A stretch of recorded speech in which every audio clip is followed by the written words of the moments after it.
Hello and welcome to this channel, and if you are the first time here, subscribe to the channel by clicking the subscribe button to see the latest technology videos. In this video we are discussing about Java server pages architecture. So the web server needs a JSP engine, that is a container to process JSP pages, and the JSP container is responsible for intercepting requests for JSP pages. And this tutorial makes use of Apache, which has built-in JSP container to support JSP pages development. So a JSP container works with the web server to provide the runtime environment and other services a JSP needs, and it knows how to understand the special elements that are part of JSPs.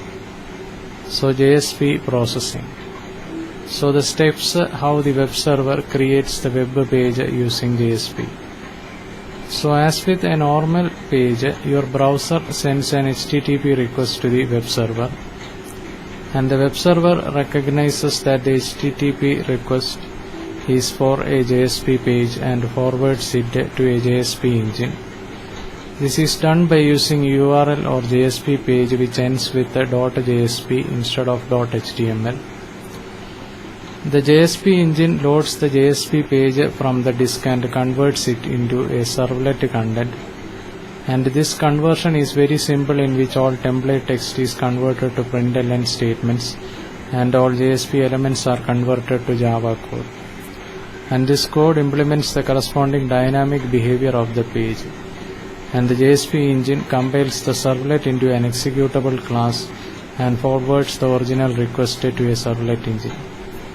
And a part of the web server called the servlet engine loads the servlet class and executes it, and during execution the servlet produces an output in HTML format, and the output is further passed on to the web server by the servlet engine inside an HTTP response, and the web server forwards the HTTP response to your browser in terms of static HTML content. And finally, the web browser handles the dynamically generated HTML page inside HTTP response, exactly as if it were a static page.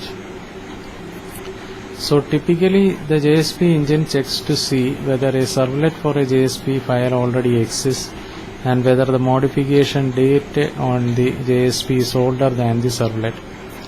And if the JSP is older than its generated servlet, the JSP container assumes that the JSP hasn't changed and that the generated servlet still matches the JSP content, and this makes the process more efficient than with the other scripting languages such as PHP, and therefore faster. So in a way, a JSP page is really just another way to write a servlet without having to be a Java programming whiz. Except for the translation phase, a JSP page is handled exactly like a regular servlet. So this was a brief discussion on the Java server pages architecture, and we will be discussing more on Java server pages in the upcoming videos. And if you are the first time here, subscribe to the channel by clicking the subscribe button to see the latest technology videos.